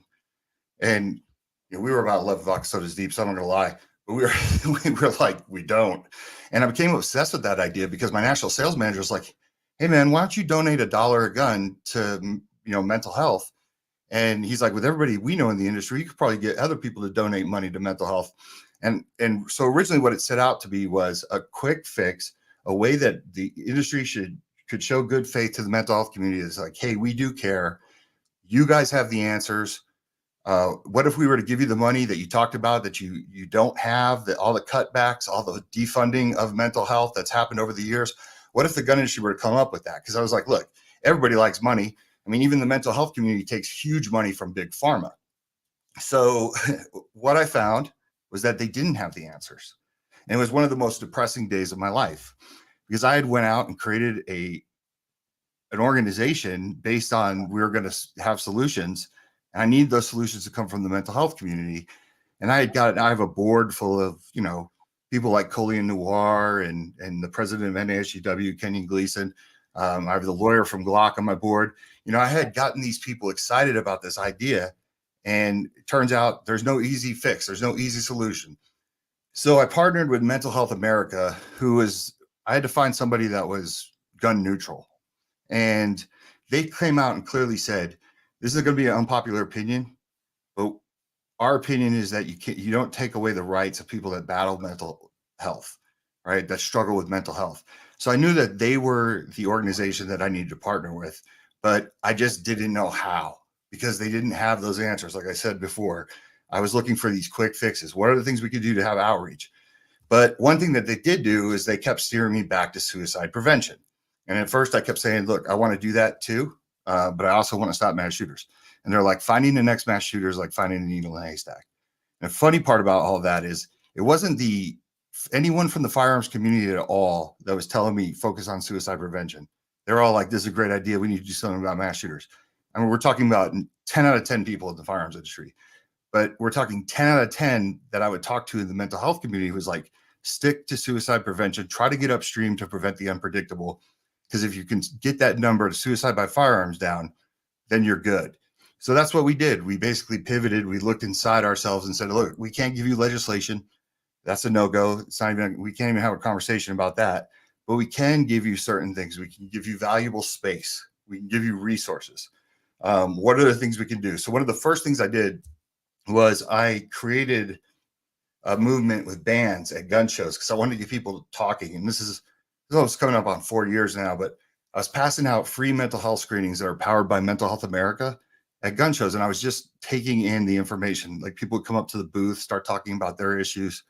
And then I realized this is something that needs to happen and something on a larger scale. So I graduated into creating this flyer. And basically with this flyer's mental health, it's okay to talk about it, but it leads to the link that's on our website that leads to the 13 different mental health screenings that are free and anonymous. I started putting them in the boxes of all my firearms. I used to bring in 60 to 80,000 firearms a year. So that was another experiment. Like, let's see what happens if we put this in the box. What kind of feedback are we to get from people? And people would call the office and they're like, I just bought one of your guns and I see that you have this in the box. I want to thank you. Or they'd share, these stories all become anecdotal, but they would share a story about how it affected them. So then I said, well, why can't I just start going up to different gun manufacturers that I've known and grown up with in this industry and see if they'll do it too? So I went to Arms Corps, I went to High Point. I was like, you mind putting this in the back in your box? And they're like, what is it? Free anonymous mental health screenings. And they're like, that's awesome. Yeah. So then it became more of this movement about how I could work with manufacturers. And we have manufacturers at like every level, like optic companies, ammo companies, really encouraging and being a resource to get people the help they need when they're in crisis without fear of consequence. And that led to us working with mental health clinicians. So we also teach a course where we give continuing education credits to mental health clinicians to learn about gun culture. That's one of the most popular things we do. Why is that important? Because clinicians don't understand us and we fear clinicians, right? I've been listening on and off all night and you guys are hitting on some of the same subjects that this really entails, like, but it's important, right? It's important because one thing as gun owners is what we always say is if people just took the time to understand us, and that's what we're doing. We're bridging the gap between two communities, the mental health community and the firearms industry, and we're looking for these creative solutions. Now, I know we're pressed for time, but that's led to other things too. I can truly say we're a resource for everything from legislators to lobbyists. We're about to enter that field ourselves and do some lobbying where we could actually chip away at some of these archaic and silly laws that make zero sense. For example, when you can't pass a gun to somebody in a time of crisis, there's no good Samaritan law. That doesn't make sense, right? So we need to start bringing these type of issues, bringing this attention to it, and making people that don't understand us understand. So that's kind of just the quick 10-minute speech of what Walk the Talk America is. Well, that's impressive. You literally did it 10 minutes, right? Yeah, that was it, man. Oh, that's good. That's good. I said to these guys, I said to Sarah and I said to Mike, I'd really love to give you guys like 10 minutes or whatever, just to kind of talk about what you guys do. I still extend the offer if you want to stick around, hang out and talk. I don't think time is limited. This is the thing. Like, I do want to kind of hold the show to about 2 hours, but that gives us about 40 minutes to have really good conversation yet. And I really, the conversation is more important than 10 minutes of my time, right? So that's the big thing here is like, I think that just having the conversation, and you guys do amazing work. Like I'm seeing even in the side chat, Ghost Tactical here says, he puts the flyers up at his local gun store. Clover does the same thing. That's incredible. The co-packing, working with the manufacturers, stuff like that. That's awesome. Like it's a thing that's so easy to be done, and it's such a small thing that you would think of, but it makes a huge effect. It's a ripple effect, right? Just having that put in there offers potentially, the saving of one person, and that's kind of the whole thing. Like if you can save one person, then it's been worth it, right? But we all know just that little wave, that little bit of work saves more than one person. Well, it also creates, one of the special things about the card, and for guys like Clover and Ghost to do that for us is great. Is we leave the back open for the gun shops, right? And what we do is we have a network of clinicians after they go through our course that speak gun language, or at least understand it. And it's great because what we do is we're not going to necessarily turn someone who's like anti-gun and hates guns into somebody who's just like, man, I need to go, now I'm all in. It's happened. We've had clinicians come to the range and shoot and say like, yeah, I really like this, I'm going to get into it. But we have, most of the people that we see is like, I used to be anti-gun, now I'm gun neutral. And why that's important is because if they can speak the language and they understand things like lead therapy, I heard somebody talk about that earlier, going into the gun shop and having the local clinician who's taken our course and is certified and gotten the CEUs, and their information is on the back, that's a place where people can go because that's where they trust the information, especially people like first responders, right? They trust our community, they trust the gun industry to give them proper information and not lead them down a wrong path. So it really is connectiveness between the two communities. There's a lot to this. And also just think about this. I want everyone to think about this. I heard people talking about we got on the anti-gun thing earlier. When you provide solutions to people that only are coming with, anti-gun rhetoric and legislation, they have nothing to say. And I'm living proof of that. I've gone into literally circles where I've been with the most anti-gun people, and I've talked in front of their group of people, and they've never seen anything like this because their expectation level of gun people is so small that they just think we're going to say pry from my cold dead hands. And I'm like, look, let's say pry from my cold dead hands, and here's what I'm doing to be better than you. Like, we're actually addressing things. Your legislation means nothing. It's only going to get more people killed. More people are not going to come forward. How about these for solutions? And that's how we have to combat that. Mm-hmm. Right. Yeah, I've always said that the dialogue is probably the most important weapon that we have, and to be able to actually listen to the people that have that anti-gun rhetoric and be able to just come back and say, okay, well, here's why you're wrong, but not the cold dead hands argument. Actually listen, be intelligent about it, and be thoughtful about their concerns because they're sometimes legitimate. Mm-hmm.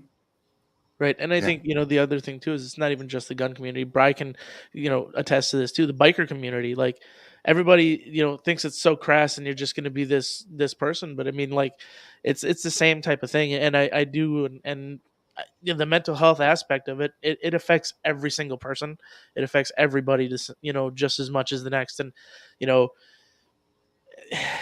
being able to just, even go past the whole, it's not even about the guns. It's about the depression and what you're making it, or the anxiety and what you're making it into. And like, let's take that out of it for a second and let's address the mental health aspect, and let's address that first.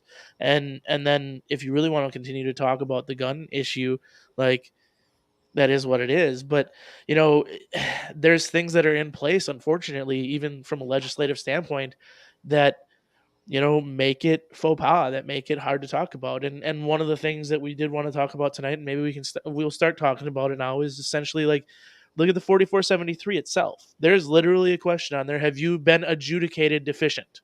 Like, what does that mean? Are you not allowed to because you've had what is that? And talking about that, I think is a big thing too, because it does make it where, well, I don't want to talk about that. Like, I can't go to the doctor. For you too, like the experience you've had about having to fight to restore your rights whole, and I don't know if you've talked about this much on air about, coming back from Yeah, I mean, I've talked being a about it felon several times before. and being able to restore your rights as a gun owner. There's the same struggle that's going to be involved when it comes to mental health and adjudication and getting the help that you needed at the time.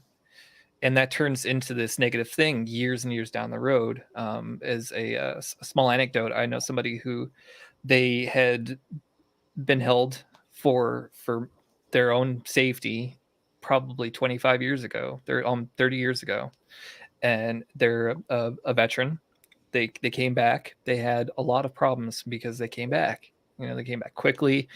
All the stuff that's surrounding, being a vet and mental health. And they had tried to take their own life.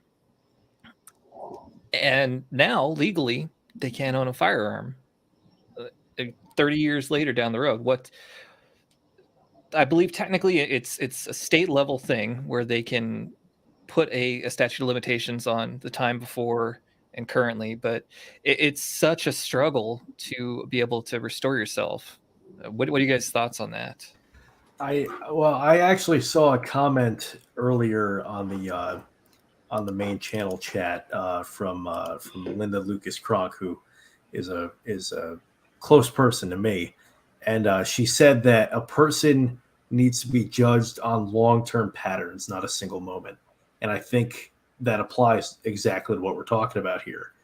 And I think that can be expanded on even further of, okay, there you go. Thank you. And it needs to be expanded on as to, okay, yes, this person had a moment that's different, like this individual you're speaking about. What was the context behind it?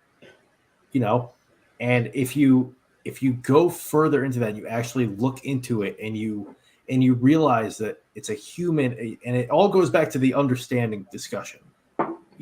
Something is wrong. They're going through some shit. They are not themselves. They're not at their baseline. They are at, the straw has been broken, and it's things like that need to be considered. Unfortunately, that's not part of the process nowadays. Well, and yeah, I think that speaks to just the whole incarceration process. There's no absolutely. It just becomes an endless cycle. And to your point, you can have a bad day or bad days, bad years, but that doesn't, the accumulation of your lifetime could be just a small episode. And I think it's a shame that we judge one event on a person's life. And I'm a living example of that. I had back in 2015, I had a January 23rd, 2015, I had a bad day. It was the culmination of a bunch of different shit. I had a bad day. It ended up costing me a scholarship. And I am still dealing with the repercussions of that almost 10 years later because of a bad day. And because, I brought it on myself because I didn't talk to anyone about it, but also no one really took the time to go, hey, what was the lead up to everything that happened? Mm-hmm. And so I get it from a personal example.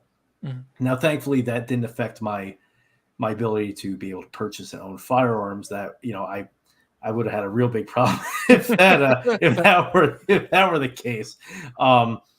But it's all about context and understanding, and you can't, unfortunately, too many people and too many government processes just take things at face value. Mm-hmm. Yeah, the problem too that we have, and it's one thing I've learned about dealing with, I would say people that are lean more to the left or have left ideation when it comes to firearms, or say mental health organizations, is a lot of the things that we care about, like we're laser focused on, they don't, because they're not into firearms, right? So what I have to do is every time I look at a bill or I have someone come across, you had mentioned my podcast earlier, the Guns and Mental Health podcast. One of the episodes I'd encourage all you guys to go listen to is the Sandy Richardson episode. And basically Sandy is in New York. New York has what's called the New York Safe Act, which really isn't so safe. It's just a way to get your gun rights taken away. But the scary part about when they do that in New York is when you go and you actually have an issue, and even if because it's temporary, you definitely can lose your firearms rights, and you may not even know about it. You get put on a list without being notified, unless you're a concealed carry holder. You're not going to find out until you go and you get turned down. But back to what I was originally saying is, I look at everything through the lens of how does this bill stigmatize mental health, and how does it screw over the underprivileged, underserved? Like, that's how I look at it, right? I go, those two things is what I look at. And then when I talk to somebody on the left, or I talk to Mental Health America, I bring that to their attention. I literally sit there and highlight that. And I go, doesn't this screw over the single mother from Compton? And they're like, what do you mean? And I'm like, she's working 3 jobs. Like, she didn't have time to go defend her. So they're like, oh, I didn't see it that way. They're not looking at it that way. They have I truly believe that a lot of them have good intentions. They just don't know what they're doing, and they don't know what they're looking at. And they're not looking down the field. And that's why it's important that we continue to have those conversations. And even if it feels like you're talking to a brick wall, like you said, find a way to talk to them where you can meet them where they're at, validate their concerns. Like, I'll give you an example. I was talking to someone from Moms Demand Action about 2 months ago. And she's like, my sister took her life with a firearm. Like my best friend, president of my company, did. Boom. We had something in common. You know what I mean? Like, I was literally saying, like, yeah, it's a real thing. That's why we're out here today. We're going about it 2 different ways, right? But she thinks she's doing something good. She does. Like, I can see it in her face. Or she wasn't being malicious. She's just a wounded animal at that point, just like I am, right? So, we have to look at these things and really take it into consideration and start getting out of our echo chamber when we complain about them, right? Because, like, everybody on here understands, like, that doesn't do us any good. No. Yeah, no, 100%. And that's the thing too, is understanding where people are coming from in a conversation when you're talking to them. Like, my wife was raised in an anti-gun family, and they had very good reason to be. Like, I've talked about it before. Like, her parents, or her grandmother, came home from school when she was in like the 6th or 7th grade, and found her dad had shot himself in the garage. And upon further, walking in, she found her mom too. So it was a murder suicide. And so squirt guns weren't even a thing in their house. You were not allowed to have anything that looked like a gun. If you were caught pointing your 2 fingers like you were shooting a gun, your finger got broke. Like, not allowed. So, obviously not, because that would be abusive, but that's how far it went. Like, it was not a thing. And if you so much as talked about it, my wife took hunter safety because one of her boyfriends prior to had guns around, and she felt that it was her duty to be safe around them and understand it. And it caused a rift in the family. Like, you're not allowed to do that. Why would you even think that's allowable? That's not cool at all. And she looked at it from I'm defending, I'm looking at it from a safety standpoint. Like, if I'm going to be around it, I want to make sure I know that I'm safe around it and what I'm doing. And that's a huge thing for her, to have done that. And it definitely helped break, into the whole, now where she's got her concealed carry permit. Like, it's a big thing, but like, and just talking about it, normalizing it, and being like, look, it's not, like, what happened was tragic, yes, but it wasn't the gun that did it. It was some other thing that flipped a switch, and the brain didn't function properly that day. And it's hard to say that to somebody who's felt the trauma, or experienced it. I mean, I've watched one of my best friends growing up accidentally kill himself, like, at a party, because we were young and dumb, drinking, guns were involved, and he got his head in front of the barrel and ended it. And it wasn't even intentional. It was a complete accident, a complete this the guy would never commit suicide, but it was a negligent discharge, and he ended up paying the ultimate price. And I don't blame the gun for that. It was not a mental health issue, but there's a lot of people that I know who went through mental health issues because of that.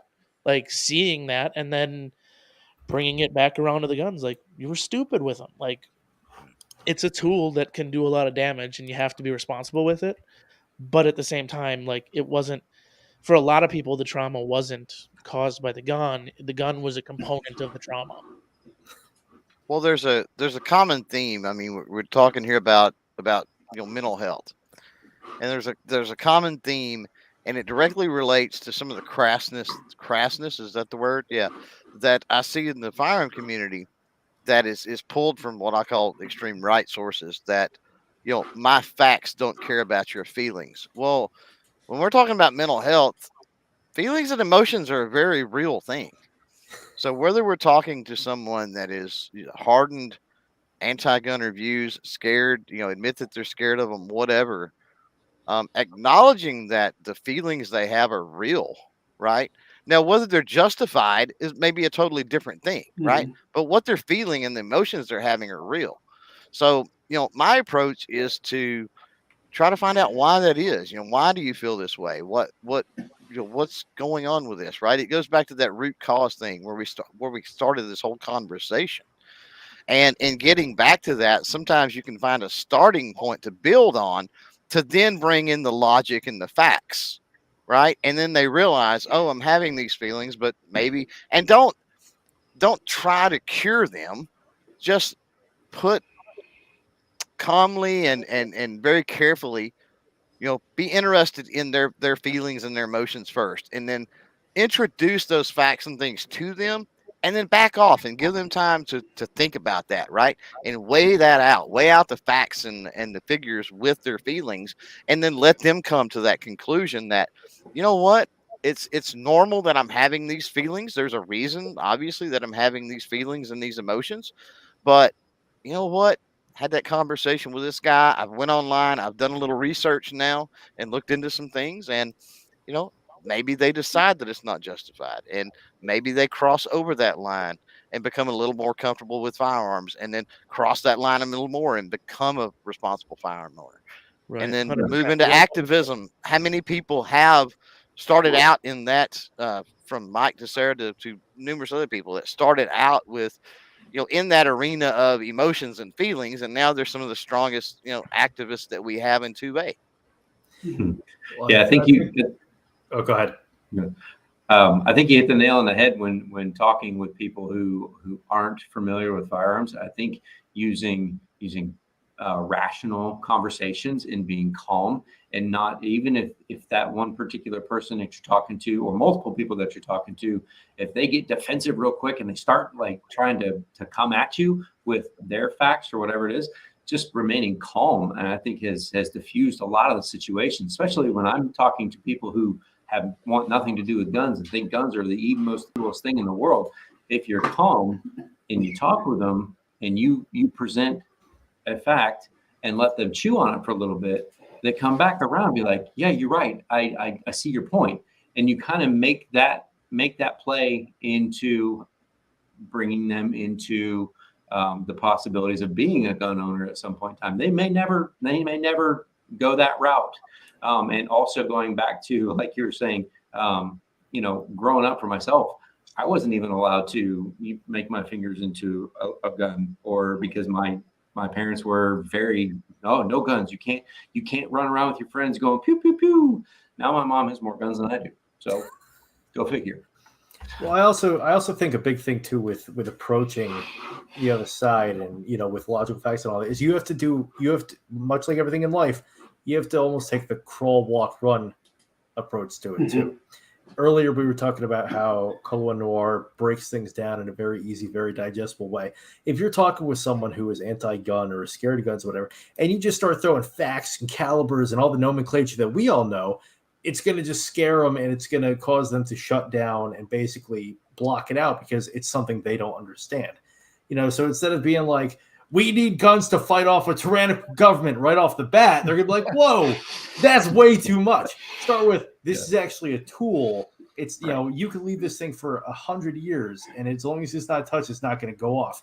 And then from there, you build it up to, the advocacy thing, or, advocacy and usage and why the rights are important and things like that.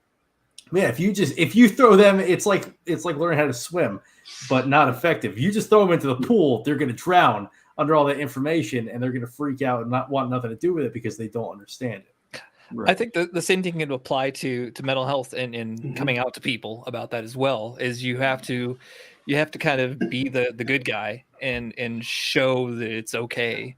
We've been talking about, gun ownership and talking to the other side, but I think the same thing applies to people who don't have mental health issues, people who don't express or experience depression and anxiety and things like that. And to be able to show them that, it's okay. I'm not going to go blow my brains out because I'm a depressed person.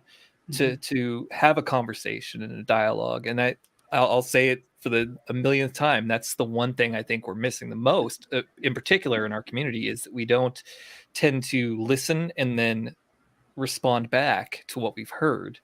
We tend to just go, get off my lawn. Yeah. And that's it. And I think we do the same thing when it comes to mental health, is we say, I'm just having a bad day. And that's it. And leave it. Well, And don't discuss that or explain why. I think that there's, at least for me, some power in having that uncomfortable conversation with people, not in a heated moment, not in a passionate moment, but I had that with my employer. I needed to take some time off, and there was, an emergency need for me to do that. And it was an uncomfortable conversation, but at the same time, it was empowering because it's out there, right? If I keep saying, "Oh, I just had a bad day. Oh, I just had a bad day," sooner or later, I'm just the slacker employee, right? Mm-hmm. But if I come to you and say, look, I just left my doctor's office. This is my plan of action. This is what I need from you. You can either meet that expectation or you can't. And I think that we need, as human beings, we need to start having those uncomfortable conversations, because we all have bad days. Bad days don't mean you're suffering from depression clinically. But we need to have those discussions and have it in a sense where people start to realize that it's a bigger, we spoke about spectrum earlier, but it's bigger than just one thing, and everybody deals with it differently. But if we can break that stigma of having that conversation, it's so powerful. Yeah. And Michael, I applaud you. I think that pamphlet idea is brilliant. I absolutely think it's brilliant because it's a conversation that you can have with yourself in the privacy of your own home and say, you know what? Maybe today's the day, or maybe it's not, right? Or maybe this is going to my friend. But I think it's a very passive way to start a conversation. And I don't mean passive in a bad way. I mean passive in a non-threatening way to start a conversation, whether it's with someone else or yourself. Yeah, it's everything right. Like giving the person to be able to do it themselves. I want to plug Armscore real quick. This is their ammunition box. They are now putting the WTTA screening logo on the side of the ammunition box. Hornady's next. Another reason why this is important, guys, this is history. We get demonized all the time in litigation. And I had a couple lawyers come up to me in SHOT Show, and they're like, I wish I would have known you were doing this, because I would have used it in defense to some of the lawsuits that I've had, where now the gun company can say, we tried to get somebody help. We gave them the resources on there. Right. And I had never even thought about that angle of it. I just wanted to get people help. Like that was the whole purpose of this, and get people to have the conversation starter. So yeah, this is definitely leading to something. And once again, if we do it ourselves, if the gun industry does it, nobody can make us do it. And we're already out front of it, and that's what they don't expect. So thank you, though. I appreciate it. Yeah. For once taking a proactive instead of a reactive stance. Yeah. Yeah. I've heard, comes back to that. Go ahead. Okay. No, I said it comes back to that non-threatening discussion, whether it's firearms, mental health. It's presented in a way that it's a bit passive, and you can sort of take it in at your own stride. Yeah, you set me up for where I was going. So thanks. I was following up. You mentioned the word uncomfortable at least twice that I know of. Pineapple up there in setting this up has mentioned it 36 times. We all use the word when we talk about mental health, especially. We talk about uncomfortable. We got to have the uncomfortable conversation. Why does it have to be uncomfortable? And I know that safe spaces is a bad phrase. It's like the left is co-opted, and you're whatever if you use it. But what's wrong with making somebody feel comfortable so that they can approach you? What's wrong with working on yourself and your approach to be more approachable? Right. And so that it's not so uncomfortable for people. I hear that word uncomfortable a lot. And I'm like, is that an avenue we can work on where it's not so uncomfortable for people to reach out? which I think is why this is so important in this, what we're doing right now, and what Michael's doing and what Sarah's doing. I think it's amazing that we're able to just get out there and go, you know what, this is actually a thing. You know, it's not a bad thing. It just exists. This is the problem, and we need to talk about it and try to find a solution for it. For me, it's not uncomfortable. Being on camera is very uncomfortable right now because, as I've said before, it's been a long time since I've done this, but it's uplifting to know that people really do care, that as a community, as gun people, we're not the ones that are saying, you know, your feelings end where my rights begin. We're not like that, and we shouldn't be like that. We need to be taking into consideration people's feelings and emotions, and feel more comfortable with ourselves and who we are, so that we're not forcing ourselves into a box. We're saying, okay, I'm depressed, I can't own guns, I'm going to be dangerous. That kind of situation is what leads us to where the stigmas begin, I think. Well, and I think too, real quick, I think too, the big thing too about the uncomfortable situation or the uncomfortable conversation is because people don't want to talk about it. And the more we have the conversation, it becomes less uncomfortable, right? It's the same with anything we do, right? Public speaking is uncomfortable. Nobody likes to do it. But when you get into doing it and you're talking to people and you're standing in front of a group of individuals or online doing it, you develop a level of comfort doing it because you put yourself in an uncomfortable spot, right? It's essentially working out. It's bettering yourself. Anything you're going to do is going to be uncomfortable to start, and you push through that to make it comfortable. And that's where that uncomfortable situation where you had to talk to your employer, it shouldn't be uncomfortable. It's just nobody wants to do it. It feels that way because nobody else is doing it. And you have to, and where I felt was, you know, where I was already in a bad headspace, right? Is this gonna spiral out of control? Because now I've said, you know, now I've put it out on the table, right? And to their kudos, it was dealt with in a way I never expected. So my fear was not rational. But at the end of the day, it's like everything, right? And once you have that conversation at that level, now it's on the table. It's going to be easier the next time. Right. And that's exactly the point that I wanted to make to follow up as well, Bri, is, you know, you said earlier how you can't just keep going, I'm having a bad day, I'm having a bad day, I'm having a bad day, because that's just, everyone says that. And if you do that and you sort of suppress it, it's, you know, it's like a pressure cooker, and it's going to keep building until it blows up. You have that bad day, you have that breakdown, where when you're at that point where you have your confidant, or you're at the point where you can just say, like, hey, I'm messed up, like, you know, and here's the 5,000-foot view of what's going on. Or if you're, you know, like my go-to is my old man. I come up, Dad, I'm having a bad day. You know, this is what's going on. And it's like a pressure valve. It releases that. And I don't know about everyone else, but like when I do that, it puts me in such a better headspace, because I'm able to actually get it out there, and I'm able to think through and therefore work through whatever is going on in my life, and basically stop myself in that spiral and level myself out. And it also goes into the uncomfortable talk, and how I used to be terrible with it. I used to be the worst when it came to trying to ask for help, because I thought it made me look weak, and I hated that feeling. And nowadays, I got no problem with it, because I've done it so many times, you know, and I can go to my dad, I can go to one of my best friends, be like, dude, I'm messed up. Like, I need to vent, you know, and they're like, all right, cool. What do you got? And it's because of that repetition and that normalizing it, that makes it no longer uncomfortable. And that's the biggest thing, is normalizing that it's okay to ask for help. And to explain what's going on, where your head's at, because once you identify what the issue is, you can work through it. But if you don't acknowledge that there's an issue or a problem or something that's bothering you, how can you fix it?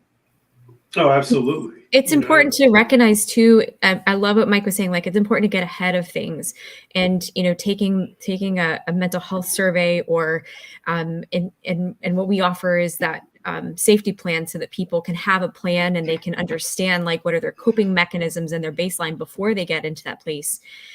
It's really important that we send that message out in our community, because if things get to that pressure cooker level, then you are at a situation like, we were talking about the 4473 earlier, where if you are involuntarily committed, or you're adjudicated to be found, I hate the term mentally defective, is what the 4473 says. And if you get to that point, then you can lose your rights. And so it might be uncomfortable to have that conversation, but if you can have a conversation, or if you can be honest with yourself and say, I need to get help, and what support resources are out there, like Walk the Talk America, or Hold My Guns, or Mental Health America, or other organizations that are out there. If you can get those resources when the situation is small, it prevents it from escalating to the point where you might find yourself involuntarily committed, or going before a judge and being adjudicated. And so that is a great talking point that we have in our community is, look, we don't want to, we want to protect due process. We want to protect people's rights. We understand that there, are maybe up to 2 million defensive gun uses each year. We don't want for people to be defenseless. So what can we do while problems are small to prevent them from getting to that level? And I also think it's important to, kind of going back to that 4473 question earlier, people are afraid to talk about it because they're like, well, can I fill out a form in order to to buy a firearm or whatever? And it's really important to understand like that in order to no longer be qualified to purchase a firearm and to use that 4473 background check form, you do have to go before a judge or a legal board that can say this person is they're not fit to have a firearm. And it's a very different thing than someone and then being involuntarily committed is part of that, as well as part of the if you can get disqualified for being able to purchase a firearm. And so it's very important when we're talking to people to, again, distinguish, like, is this someone that's just having a transient crisis, or even if they have a long-term a diagnosis that can affect them for their whole life? It's not the same thing as being found to be, quote, mentally defective. That's a whole different thing. And so it's a talking point that we can bring up and encourage people, take care of things when they're small so they don't get to this level. But no, just because you have a diagnosis doesn't mean that you are a prohibited person. And Yep. being sure that you can define those terms, prohibited person versus someone that just, has a diagnosis, can really go far in that conversation and becoming educated about what those different terms mean. And I think the gun community, because we can be so afraid of losing our rights, we're even afraid to have that conversation. And so it's just a great thing, bring that up. Like, what does the 4473 actually say? And also it's important to note that you can get relief if you have gone through that adjudication process in the past. If you no longer have the same concerns that had you involuntarily committed or adjudicated in the first place, there are legal processes in place. They're expensive and it's not guaranteed, but that's also an important thing that I think we can do more in our community, is to advocate. That would reduce stigma a lot. Like, hey, if this is something in your past, maybe you were involuntarily committed when you were a young adult, but where are you now? And bringing hope, I think that it would really turn around the stigma. It's not a forever thing. And I think we can do more to advocate for that. Well, you were saying, sorry, it's all about it's all about awareness, right? And that's what this is all about. And I was going to mention, I don't think we spent enough time on the cards that Mike was talking about, but I wanted to talk about that a minute, because Ghost out there was talking about he's takes his to the local gun shop. I've actually got 3 now that they print their own. I don't even have to take them. But they not only have them on the counter, they put them in any used firearms that have boxes, any firearms that come in that Mike hasn't solicited the manufacturer. Any firearm that comes in that has a box, they slide one in it. anything that's a part or a gun case or anything like that that has a place to put it, they put one in it. So it's not even just in the firearms. And those local gun shops do that. Now, I provided them with the first, stacks of them, but they've taken it on themselves, which is great. And that's a challenge to everybody that is listening to this. You have a local gun shop. You've probably got a very good relationship with your local gun shop. And there is no way, if you bring this thing to them, that they're going to say no. They're not, especially if you point to this podcast or any of the other ones that Mike or Sarah are on talking about this. And I want to talk about how the awareness and people, it's just amazing when people become aware that there's resources out there that they never knew existed. And I've got two examples that happened on the same day, and it's related, I promise, to the gun shop thing. So I was talking to Michael about it. It's been years ago now. He said, go to the website. You can print out the flyer from the website. So I did that. I downloaded it onto a flash drive. I don't have a nice color printer. So I went into Office Depot. I had my WTTA bracelet on when I went in. But I went in there. I said, hey, I need to print these out. The guy that took my order said, hey, what are these? And I told him, and he's like, do you mind if I keep a couple of these? And I'm like, absolutely, 100%. So they're printing them out. A lady walks up. She's waiting to get some stuff printed out. She sees my bracelet. She's like, what's that? I tell her. She has a conversation about, and I can't remember now. It's been too long ago. I've slept since then. If it was her sister or who it was, that was having some kind of an issue. I handed her a flyer. I said, here. I go over to the local McDonald's from there to kind of make sure all the copies went right and divvy them up and put them in some little folders and, of course, eat lunch.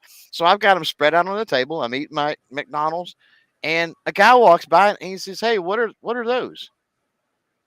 And I give him one. I gave out like 5 flyers in a 30-minute window there. And it's just because I had them. They were available. They were out there, right? So I got to wonder if more and more people would put things out that catch people's eye, how many more people would become aware? And it's not even about keeping the flyer. If you've got the flyer, and this is my opinion, and Mike may disagree with me on this, but you buy that firearm, right? You take it home, you open the box. Who pays attention to the owner's manual and the ATF, whatever youth thing and all of that, right? But it's in there. They're going to see it, right? What are the odds, even if they threw it out, what are the odds that if somebody has some kind of a mental problem or they're depressed or they're talking about suicide, something clicks and they go, hey, that gun I bought a few weeks ago had a thing in it that said something about mental health awareness, and they call their local gun shop and go, hey, do you know anything about the flyer that was in that box, right? Or maybe they get online and just do the Google foo, right? Firearms and mental health awareness. This podcast would pop up along with WTTA and Hold My Guns and all kinds of things, I'm sure. And so it's the dribs and the drabs, right? Like no drop is responsible for the flood type mentality. And I think that everybody out there can be a part of something huge and wonderful if they just adopt that approach. Small steps.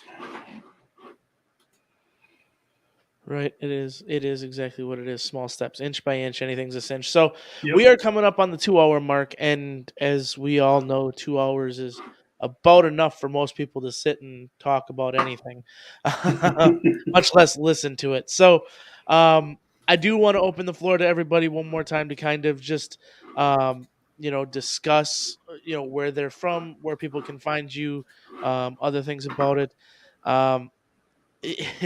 It's amazing you guys dedicated your time to this. There's people who dedicate their literally livelihoods to this, as evidenced by Sarah and Michael, and I appreciate the work that they do, and everybody here does something some way or another, whether you're here on this stream or you're in the side chat.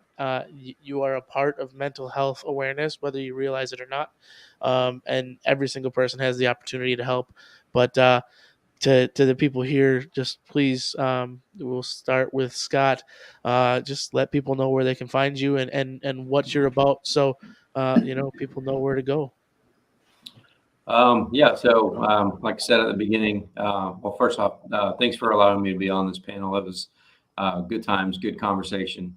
I'm a YouTuber out of Orlando. Channel's called Drop It Like It's Scott. I do gun range, gun reviews, encouraging thoughts. I purposely put encouraging thoughts at the end of my videos for the sheer fact of there's so much negativity in this world right now, and I'm all about being positive. I'm all about spreading a positive message of hope and love and passion of what I believe in. And so that's why I put that in there, because I don't like negativity. I don't like being negative. But my main thing is guns, gun reviews, range time, and all that good stuff. And it's Drop It Like It's Scott at youtube.com/Drop It Like It's Scott. Thank you. Just to interject real quick, if you guys have problems with the Ford Fusion and not being able to connect your sync, Scott's your man. I found his videos because I had problems with my car, and I went, wait a minute, I know this guy. I'm in the same Discord as him. That's funny. Yeah. Yeah, that video is from what, like 9 months ago, that Ford Sync video. That actually popped up as a recommended video for me. I'm like, that's funny. The last time I touched a Ford, I was pushing it for somebody. So sorry. I know if you're a Ford person, I'm joking. We all give each other crap, but at least it's not a Nissan. So, Sarah, how about yourself? Thank you. This was a really encouraging conversation tonight, and I'm really grateful. I see Ghost put in the chat. We have locations. You can find us there at holdmyguns.org, and if you click on the locations, we have 3 locations currently. We have one in Missouri, one in Louisiana, and one in Massachusetts, and we have more in the works. We have one that hopefully will greenlight soon in Washington, and we have some in North Carolina and others in the works. So you can find us on our socials, holdmyguns.org. And also, if you find that you need storage and you don't see a location on the map, please get in touch with me, info@holdmyguns.org, and we will do our utmost to help find a location. And we are always looking for volunteers. We're always looking for new storage locations. And we're also looking for attorneys who can help with that process. We need to have attorneys who are licensed in the state of operation to just help us reduce liability to our gun shops there. So there are some needs.